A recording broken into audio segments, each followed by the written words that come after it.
لقد أرسلنا نوحا إلى قومه فقال يا قوم اعبدوا الله ما لكم من إله غيره إني أخاف عليكم عذاب يوم عظيم.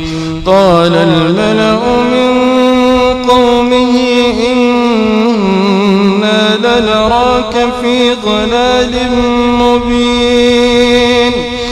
قال يا قوم ليس بي ضلالة ولكني رسول من رب العالمين أبلغكم رسالات ربي وأنصح لكم وأعلم من الله ما لا تعلمون.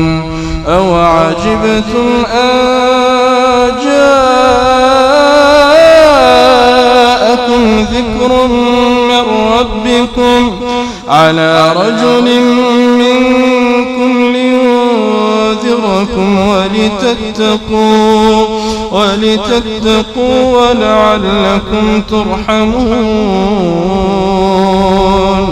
فكذبوه فأنجيناه والذين معه في الفلك وأغرقنا الذين كذبوا بآياتنا إنهم كانوا قوما عمين.